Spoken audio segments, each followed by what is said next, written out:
بسم اللہ الرحمن الرحیم، السلام علیکم۔ میں ہوں کرامت مغل اور میرے ساتھ ہے سعید بلوچ صاحب، سینئر جرنلسٹ ہیں، سپریم کورٹ کور کرتے ہیں۔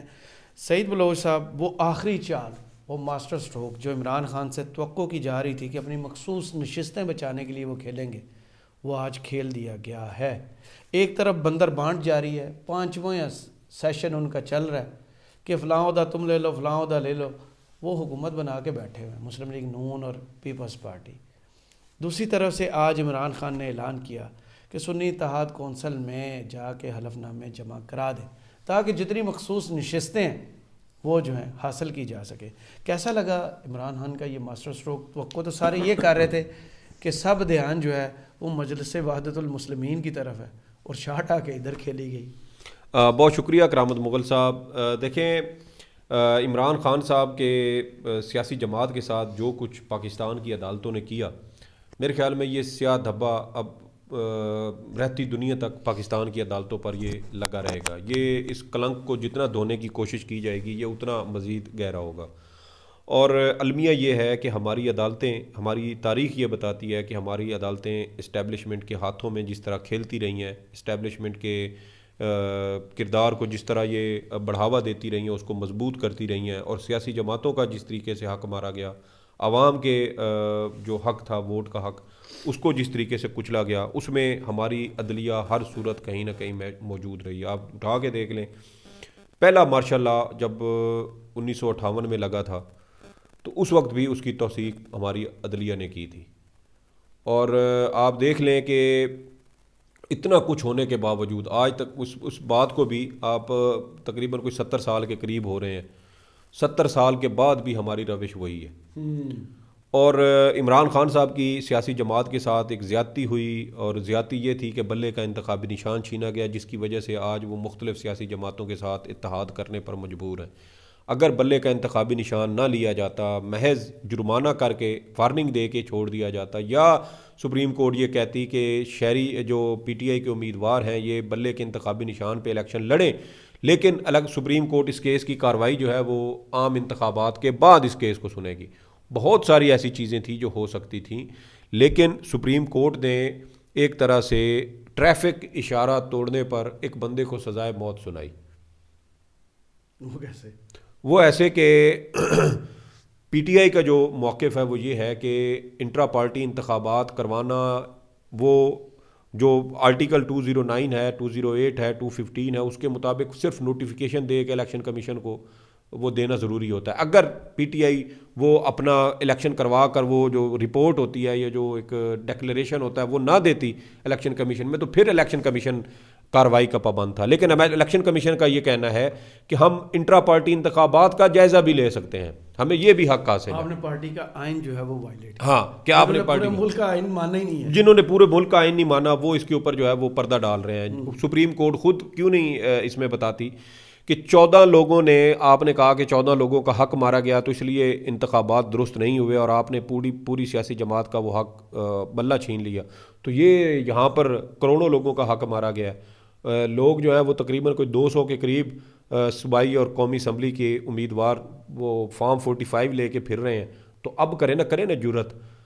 بات یہ ہے کہ عدلیہ کے بارے میں یہ تاثر کیوں قائم ہوتا ہے، وہ یہی اسی طرح کے اقدامات ہوتے ہیں کہ آپ مخصوص لوگوں کو، مخصوص جماعتوں کو مخصوص وقت میں ان کو ٹارگٹ کر کے جواب وہ فیصلے دیتے ہیں، اور دوسری جانب جو ہے وہ آپ نے آنکھیں بند کی ہوتی ہیں۔ اور یہی آج وہ عدلیہ کا کردار ہے کہ پی ٹی آئی کو پہلے ایم ڈبلیو ایم کے ساتھ انہوں نے اتحاد کرنے کی کوشش کی، پھر انہوں نے حامد رضا صاحب جو ہے، صاحبزادہ حامد رضا، ان کے ساتھ انہوں نے اب اتحاد کا فیصلہ کیا، اور آج تو باقاعدہ اس میں پریس کانفرنس میں انہوں نے اعلان بھی کر دیا۔ جی، اور اس کی وجہ یہ ہے کہ آج جو تھے علامہ راجہ ناصر عباس صاحب، انہوں نے پریس کانفرنس میں یہ کہا کہ انہوں نے کہا کہ یہ تجویز میں نے دی تھی کہ عمران خان کی سیاست ایک سنی جماعت ہے اور ایک شیعہ جماعت ہے، اور ہماری سوسائٹی میں دیکھیں کیا چینج آ رہا ہے۔ دیکھیں یہ بہت بڑی بات ہے۔ ہم نے تو اس وقت دیکھا زمان پارک میں گزشتہ سال جنوری، فروری اور مارچ کے مہینے میں، ایون کہ روزوں تک وہاں پر لوگ جیسے سحری کرتے تھے، ایک میلے کا سما ہوتا تھا۔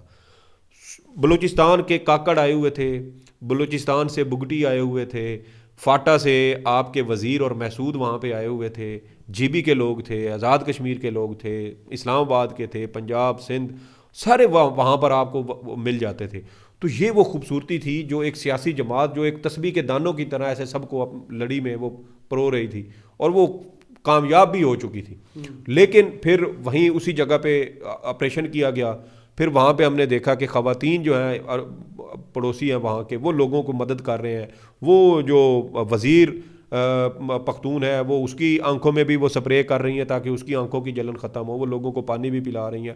وہ بلوچستان کے کاکڑ کو پانی پلا رہی ہیں. وہ دیگر جو قومیت کے لوگ ہیں ان کو پلا رہی ہیں. تو یہ وہ خوبصورتی تھی جو ہم نے بڑے عرصے کے بعد, کیونکہ ہم نے تو یہ دیکھا نا کہ مسلم لیگ نون تھی تو جاگ پنجابی جاگ تیری پگ نو لگ گیا داغ. سندھ میں چلے جائیں تو پیپلز پارٹی سندھو دیش اور پتہ نہیں کون کون سے چورن بیچتی رہی ہیں.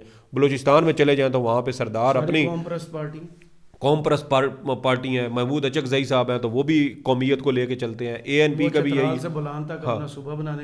جی. اور کے پی میں چلے جائیں تو آپ کو اے این پی مل جاتی ہے. کراچی میں چلے جائیں تو آپ کو ایم کیو ایم مل جاتی ہے لسانیت کی بنیاد پہ. اندرون سندھ آ جائیں تو پیپلز پارٹی ہے. تو یہ وہ چیزیں تھیں جو ڈیوائڈ تھی. اور الزام الٹا یہ لگاتے ہیں کہ پی ٹی آئی نے آ کر پولرائزیشن کو اضافہ بڑھاوا دیا. تو پولرائزیشن میں تھا تو پھر آج تو یہ سنی شیعہ اور پھر 3 جماعتیں تھیں کہ حامد رضا صاحب جو ہیں وہ بریلوی ہیں, علامہ راجہ ناصر صاحب جو ہے وہ شیعہ مسلک سے تعلق رکھتے ہیں. پھر آپ پچھلے دنوں جماعت اسلامی کے ساتھ اتحاد چل رہا تھا, ابھی بھی ان کے ساتھ اچھی ایک جو پولیٹیکل ریلیشن شپ ہے وہ اچھا ہے.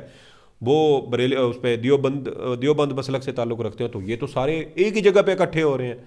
تو یہ وہ میرے خیال میں قائدانہ صلاحیت ہوتی ہے نا کہ لیڈر ویژن دیتا ہے, وہ اس کا عمل کردار ایسا ہوتا ہے کہ وہ سارے اس کے پیچھے چلنے لگتے ہیں. تو اب یہ ساری سیاسی جماعتیں چل رہی ہیں. دوسری جانب آپ دیکھیں کہ یہ مجبوری کی حالت میں یہ سب کچھ کیا گیا ہے.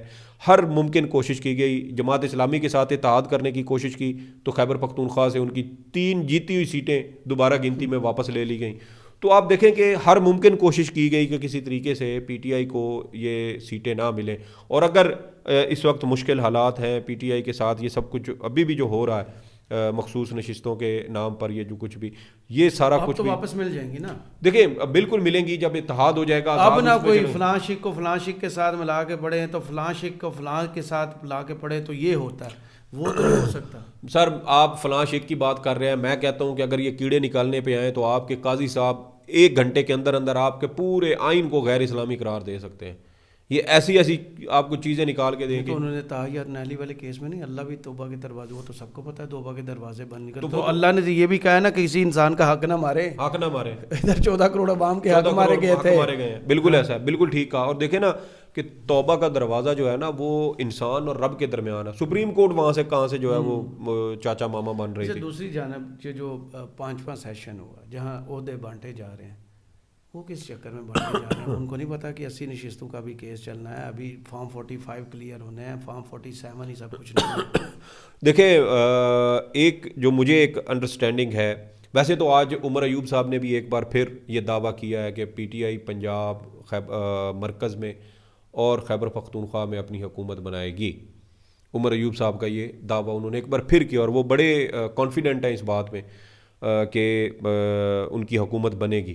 مجھے جو لگتا ہے وہ یہ ہے کہ اگر عدالتوں نے, جیسے آج اسلام آباد ہائی کورٹ نے وہ کیس میں 3 نوٹیفیکیشن معطل کی ہیں, اگر ہماری عدلیہ قانون کے مطابق فارم 45 کی بنیاد پر الیکشن کمیشن کو ہدایت کرے کہ آپ اس کی بنیاد پر فارم 47 اور 49 جاری کریں اور پھر گزٹ نوٹیفیکیشن, اگر عدلیہ اسی راستے پر چلتی ہے تو پھر تو یہ ایک اینٹ نکلتی جائے گی اس عمارت سے اور پیچھے صرف ڈھانچہ بچ جائے گا. اور مجھے یہی لگتا ہے کہ اب شاید معاملات جو ہیں وہ صرف شاید ڈھانچے کی طرف ہی جاتے ہوئے نظر آ رہے ہیں, کیونکہ جو سیٹیں انہوں نے جیتی ہوئی ہیں کہیں نہ کہیں کسی نہ کسی نے تو اس کا جواب دینا ہے. آپ نے مارچ میں جانا ہے. بریانی کی پھر پک گئی ہے نا, بوٹیاں بھی ہیں اس میں, بوٹیاں کھانے والے بوٹیاں کھائیں گے, چاول کھانے والے چاول کھائیں گے. وہی عرفان صدیقی جنہوں نے یہ اسٹیٹمنٹ دی تھی نا, وہ کہتے ہیں کہ ہماری پیپلز پارٹی سے ایسی کوئی بات نہیں ہوئی کہ 3 سال کا وزیر اعظم ہمارا ہوگا اور 2 سال کا آپ کا ہوگا. تو پیپلز پارٹی تو ساری اس کے گرد ابھی بیان بازی کر رہی تھی. دیکھیں بہت ساری جو انفارمیشن ہے وہ صرف اسی وجہ سے جاری کی جاتی ہے تاکہ سموک سکرین جو ہے نا وہ برقرار رہے. اور پیپلز پارٹی اس بات سے کافی زیادہ خوف زدہ ہے کہ اگر ہم نون لیگ کے ساتھ اتحاد کرتے ہیں تو کل کو اگر یہ ساری چیزیں عدالتوں سے, یہ ہماری جو سیٹیں ہم نے لوٹ مار کر کے اکٹھی کر کے یہ بندر بانٹ کی ہے, تو یہ پیپلز پارٹی کے پاس بھی شاید 40 سے بھی کم آ کے بچیں گی. 40 سے بھی کم آ کے بچیں گی. اور اس کی وجہ یہ ہے کہ جس طریقے سے انہوں نے سیٹیں چھینی ہیں وہ اتنے کیا کہتے ہیں اس کو کہ بھونڈے انداز میں, اتنے بے ڈھنگے انداز میں ہوئی ہے کہ پوری دنیا اس کے اوپر تھو تھو کر رہی ہے. تو ڈر خوف یہی ہے کہ اب دیکھیں نا کہ کل کو جو ان کی وہ ویڈیو آئی سامنے لاہور میں پرنٹنگ پریس والی, اب اس کے بعد نون لیگ کے پلے کیا رہ گیا؟ نون تو اس پر وسیع ہے کہ ہم نے اگر دھاندلی کرنی ہوتی تو لاہور میں چھپاتے. ہاں بھائی آپ لاہور میں ہی چھپاتے. تو اب دیکھیں کہ اچھا اب معاملہ یہ ہے کہ میں نے تو اب یہ بھی سنا ہے کہ وہ مسلم لیگ نون کے کوئی صاحب ہیں, حسان کے پتنی احسان نام کا کوئی بندہ ہے جنہوں نے جن کی وہ پرنٹنگ پریس ہے. اور ایک اور خبر بھی کل پرسوں سے, وہ جو میئر لاہور رہے ہیں, اب یہ مجھے ایگزیکٹ نام نہیں پتا. حسان صاحب تو میئر لاہور جی جی یہ بھی تھے, یہ ڈپٹی میئر کے حسان صاحب وہ جی.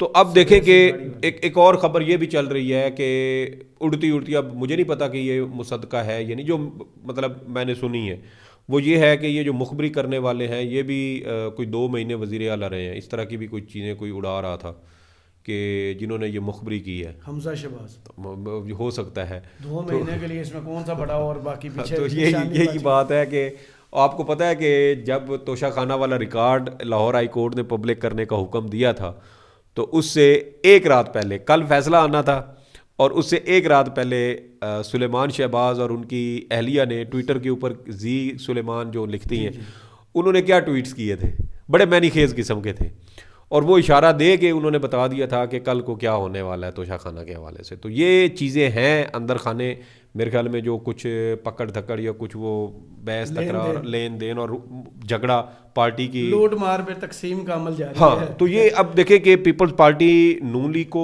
مکمل طور پہ اون کرنے کو تیار نہیں ہے, نون لیگ پیپلز پارٹی پہ اعتبار کرنے کو تیار نہیں ہے. نون لیگ کو سب سے بڑا ڈر خوف یہ ہے کہ جن سیٹوں پر ہم نے دھاندلی سے ہم نے اپنے ساتھ شامل کی ہیں, ٹوٹل بنتی ہیں 17, 62 ان سے وہ نکل جاتی ہیں اگر, تو پھر پیچھے کیا رہ جاتا ہے.